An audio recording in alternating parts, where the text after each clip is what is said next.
थे, आपका वक्तव्य प्रस्तुत कीजिए। बोलिए वृंदावन बिहारी लाल की जय। श्रीमती राधा रानी सरकार की जय। श्रीमद् भागवत महापुराण की जय। श्री सुखदेव मुनि महाराज की जय। जय जय श्री राधे। जय जय श्री राधे। जय जय श्री राधे। अस्मद् गुरुभ्यो नमः। अस्मद् परम गुरुभ्यो नमः। अस्मत् सर्वगुरुभ्यो नमः। श्री राधा कृष्णाभ्यां नमः। श्रीमते रामानुजाय नमः। लंबोदरं परम सुन्दरमेकदन्तं पीताम्बरं त्रिनयनं परमं पवित्रम् उद्यद्दिवाकरनिभोज्वलकान्तिकान्तं विघ्नेश्वर सकलविघ्नहरं नमामि। शरीरं स्वरूपं ततो वा कलत्रं ययश्चारुचित्रं धनं मेरुतुल्यम् मनश्चेन्न लग्नं श्रीगुरुरग्निपद्मे ततः किं नारायणं नमस्कृत्य नरं चैव नरोत्तमं देवीं सरस्वतीं व्यासं ततो जयमुदीरये। जयतु देवो देवकी नन्दनोऽयं। जयतु कृष्णो वृष्णिवंश प्रदीपः। जयतु मेघश्यामलः कोमलाङ्गः। जयतु पृथ्वीभारनाशो मुकुन्दः। कृष्ण त्वदीयपदपङ्कजपजरान्ते अद्य मे विष्णु मानसराजहंसः। प्राणप्रयाणसमवय कफवात पित्ते कण्ठावरोधन विधो स्मरणं कुतस्ते। बहरापीडं नटवर्वपुकर्णयो कर्णिकारं विभद्रवासः कनकपीशं वैजन्ती च मालां। रन्ध्रान् वेणोरधरसुधया पूरयन् गोपवृन्दे वृन्दारण्यं स्वपदरमणं प्रविशद्गीर्ति। करारविन्देन पदारविन्दं मुखारविन्दे विनिवेशयन्तं वटयपत्रस्य पुटेशायानं बालं मुकुन्दं मनसा स्मरामि। रामाय रामभद्राय रामचन्द्राय वेधसे रघुनाथाय नाथाय सीताया पते नमः। अंजनां नन्दनं वीरं जानकी शोकनाशनं कपीशमक्षहन्तारं वन्दे लङ्का भयङ्करं। मूकं करोति वाचालं पङ्गुं लङ्घिते गिरिं यत्कृपातमहं वन्दे परमानन्दमाधवम्। भक्त भक्ति भगवंत गुरु चतुर नाम बपू एक। इनके पद वंदन किए नासद विघ्न अनेक। नमामि भक्त वत्सलम कृपालु शील कोमलम भजामि ते पदाबुजम कामिना सुधामदम। बोले श्री सद्गुरुदेव भगवान की जय। श्री सुखदेव मुनि महाराज की जय। श्रीमद् भागवत महापुराण की जय। अपने अपने गुरुजन भगवान की जय। पिछले वक्तव्य में हमने ठाकुर जी के काका विदुर के यहाँ जाना श्रवण किया और वे शांति दूत बनकर भी गए, किंतु उन्होंने उनका प्रस्ताव ठुकराया। अब आगे काकी विदुराइन ठाकुर जी को भाव विभोर होकर उनके मुख की तरफ देखकर फल नीचे गिरे जा रही और केले के छिलके खिलाए जा रही। ठाकुर जी बड़े भाव से उसके केले के छिलकों को पा रहे हैं। जब काका विदुर यह देखते हैं तो वो आकर कहते हैं कि अरे पगला गई है, तो द्वारकाधीश को केले के छिलके खिला रही है। इतना सुनकर फिर काका विदुर जी ने उनका पाद प्रक्षालन किया अथवा उन्हें उत्तम भोजन कराया। ठाकुर जी कहते हैं कि विदुर जी, आपके इस उत्तम भोजन में उन केलों के छिलके से बहुत स्वाद कम है। इनमें वो मजा नहीं है कि जो उन केलों के छिलकों में है। इतना सब सुनकर ठाकुर जी ने का विदुर और विदुराइन को अपनी निष्काम भक्ति प्रदान की और वहां से लौट आए। अब भगवान कृष्ण ने काका विदुर और विदुराइन को जब अपनी निष्काम भक्ति प्रदान की और श्री कृष्ण के चले जाने पर महाराज धृतराष्ट्र ने विदुर को मंत्रणा के लिए बुलाया। और काका विदुर जब वहां गए, उन्होंने वहां जाकर एक उपदेश दिया जो कि महाभारत में विदुर नीति से विख्यात है। महात्मा विदुर ने कहा कि महात्मा, आप पांडवों को उनका राज्य दे दीजिए, अथवा वे आपके ना सहने योग्य अपराध को भी वह सह रहे हैं। और भगवान श्री कृष्ण भी उनकी तरफ है, कहते हैं यत्र योगेश्वरः कृष्णः यत्र पार्थो धनुर्धरः तत्र श्री विजयो मूर्ति ध्रुवा नीतिर्मर्तिमम्। कि जिनकी तरफ भगवान श्री कृष्ण और गांडीवधारी अर्जुन है, उनकी तो विजय ही विजय है। और महाराज, जिस दुर्योधन को आपने अपना माना है और जिसको अपना मानकर आप पाल रहे हैं, जिसकी हाँ में हाँ करते हैं और जिसके मोह में मंदे अंधे हो रहे हैं, वह मूर्तिमान दोष है। यदि आप अपना कुशल चाहते हैं तो इसी समय उसका त्याग कर दीजिए, क्योंकि कहते हैं त्यजेत एकम कुलस्यार्थे ग्रामस्यार्थे कुलम त्यजेत ग्रामम जनपदस्यार्थे आत्मार्थे पृथ्वीम त्यजेत। यदि एक व्यक्ति के त्याग से कुल की रक्षा होती है तो उसे त्याग देना चाहिए। यदि एक गांव के लिए, कुल और नगर के लिए गांव का भी त्याग करना है तो कर देना चाहिए। परम पूजनीय गोस्वामी तुलसीदास जी महाराज रामचरितमानस में कहते हैं सचिव वैद्य गुरु तीन जो प्रिय बोलहि भयास राज धर्म तन तीन कर होई वेगी नाश। कि यदि मंत्री, वैद्य और गुरु भय के कारण मधुर भाषण करते हैं या मीठा बोलते हैं तो राज्य धर्म और शरीर धर्म का नाश निश्चित हो जाता है। विदुर जी के इन वचनों को सुनकर दुर्योधन क्रोध के कारण इतना उबल गया कि उसके होठ फड़फड़ाने लगे और उसने कहा कि इस दासी के पुत्र को यहाँ किसने बुलाया है? यह खाता तो हमारा है, परंतु प्रशंसा हमारे शत्रु पक्ष की करता है, और शीघ्र इसे इस नगर से बाहर निकाल दो। इतने कटु वचन सुनने के पश्चात विदुर जी ने कुछ नहीं बोला, और विदुर जी ने सोचा कि महाराज धृतराष्ट्र ने कौरवों का पक्ष ले लिया, इसका मतलब अब इनके कुल का विनाश निश्चित है। उन्होंने अपना धनुष बाण द्वार के बीच छोड़ दिया और वहां से चले गए। धनुष और बाण उन्होंने अपना द्वार के बीच इसलिए छोड़ा ताकि उन्हें यह न लगे कि वो शत्रु का पक्ष ले रहे हैं और हमारा साथ छोड़ दिया। अब श्री सुखदेव जी कहते हैं सा निर्गतः कौरव पुण्य लब्धो।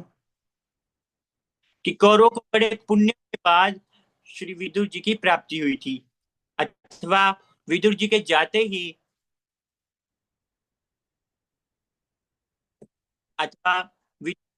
ही उनके सब पुण्य भी उनके साथ।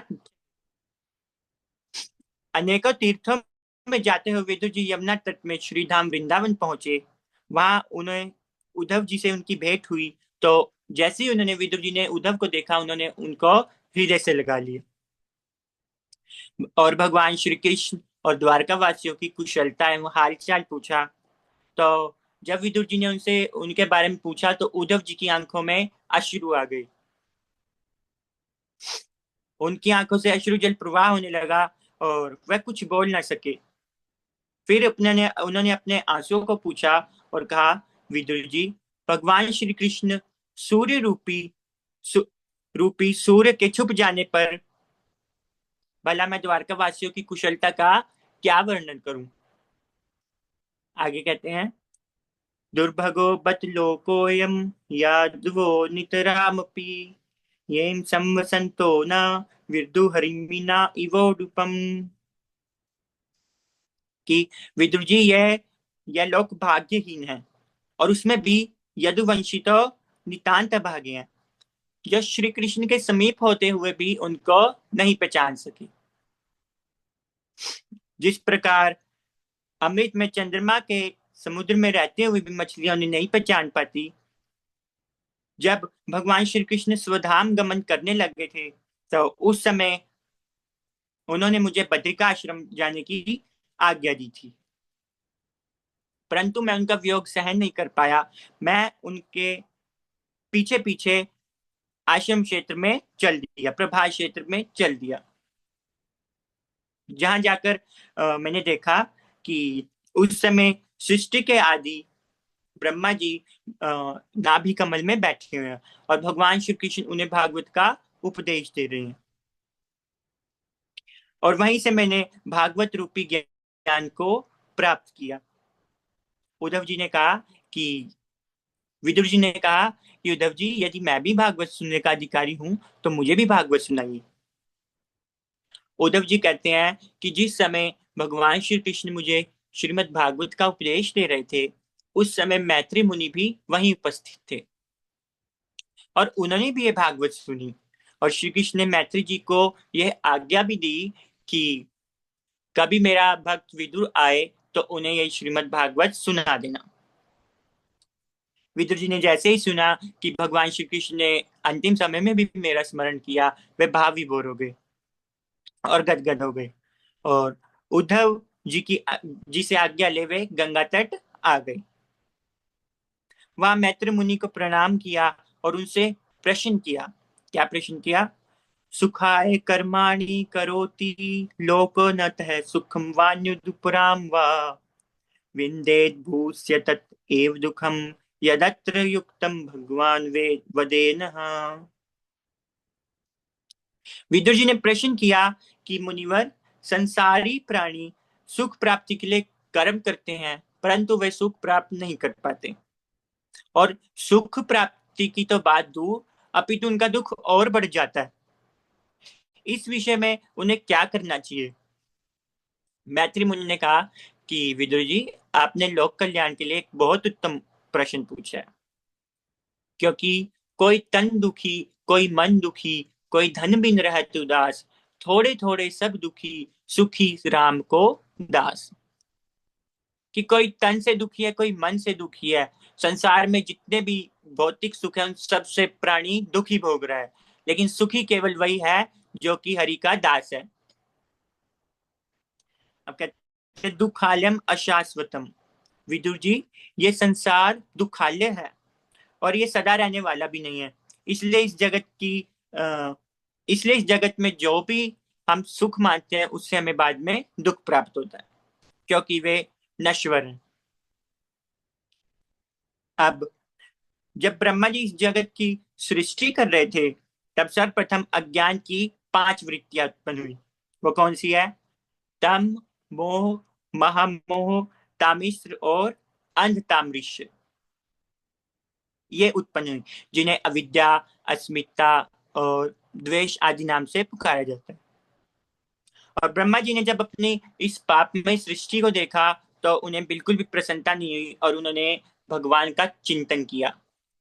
तत्पश्चात सनक सनंदन, सनत कुमार और सनकादि, ये 4 निवृत्ति परायण पुरुष वहां प्रकट हुए। ब्रह्मा जी ने आज्ञा दी कि जाओ सृष्टि करो। इन निवृत्ति परायण पुरुषों ने कहा कि पिताजी, हम सृष्टि नहीं कर सकते क्योंकि हम ब्रह्मचारी हैं। अब ब्रह्मा जी को बहुत क्रोध आया। उन्होंने अपने क्रोध को रोकने का बहुत प्रयास किया, परंतु भ्रुकुटी के मध्य से एक नील लोहित पुरुष निकला और उसने कहा, वह जैसे ही निकला वह रोने लगा और उसने कहा, पिताजी, आप मुझे मेरा नाम और मेरा काम बताइए। ब्रह्मा जी ने कहा कि तुम उत्पन्न होते ही फूट फूट कर रोने लगे हो, इसलिए इसलिए प्रजा तुम्हें रुद्र इस नाम से पुकारेगी और जानेगी। इसके अलावा मनु मनु, महिनश महान शिव, ऋतध्वज, उग्रता, भव काल वामदेव और दीक्षा, इन रुद्रानियों को ग्रहण करो और सृष्टि करो। इस प्रकार आज्ञा पा लेने के बाद भगवान रुद्र सृष्टि करने लगे, लेकिन उन्होंने अपनी ही तरह सृष्टि की। जैसा अपना स्वभाव आगे, वैसे ही स्वभाव भूतगणों की सृष्टि होने लगी। अब जब ब्रह्मा जी ने इस प्रकार की सृष्टि को देखा तो कहने लगे, अलम प्रजा भी सृष्टा भी, बस करो बस करो, अब सृष्टि करना बंद करो। भगवान रुद्र ने कहा, तो क्या करें? ब्रह्मा जी ने कहा, तप आतिष्ठ भद्रम ते सर्वभूत सुखावहम, कि समस्त प्राणियों को सुख पहुंचाने के लिए तप करो। ब्रह्मा जी द्वारा इस प्रकार आज्ञा देने पर भगवान शंकर जी कैलाश पर्वत पे वट वृक्ष के नीचे बैठकर तपस्या करने लगे। तत्पश्चात ब्रह्मा जी ने मारीच, वशिष्ठ, अंगिरा, पुलत्स्य, क्रतु और दक्ष, नारद, इन 10 पुत्रों को उत्पन्न किया और अपनी छाया से ऋषि करदम जी को प्रकट किया। तत्पश्चात भी जब जगत की सृष्टि का विस्तार नहीं हुआ, तब ब्रह्मा जी भगवान का चिंतन करने लगे। उस समय उनके शरीर के एक भाग से दो हिस्से होकर एक से स्त्री और एक से पुरुष आया। स्त्री का नाम शत्रुपा हुआ और पुरुष का नाम मनु हुआ। वह पुरुष और भाम सम्राट मनु हुए और उन्होंने हाथ जोड़कर ब्रह्मा जी को प्रणाम किया और कहा, त्वमेकः सर्वभूतानां जन्म कृद वृत्तिः पिता, अथापि नः प्रजानां ते शुश्रूषा केन वा भवेत्।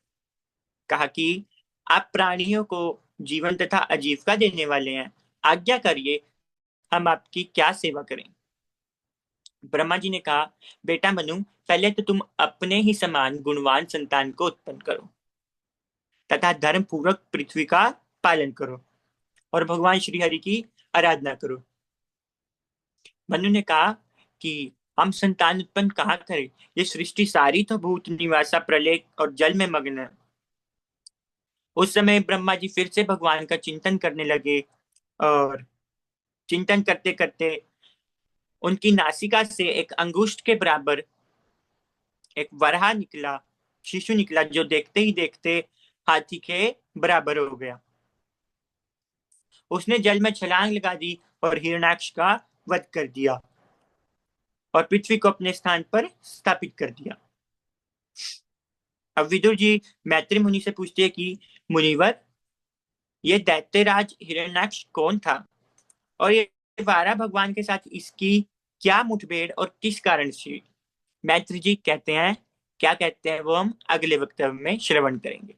बोलिए श्री वृंदावन बिहारी लाल की जय। श्रीमद् भागवत महापुराण की जय। जय जय श्री राधे, जय जय श्री राधे, जय जय श्री राधे। ठीक है, बहुत अच्छा, बढ़िया है तुषार जी। और ठाकुर जी कृपा बनी रहे।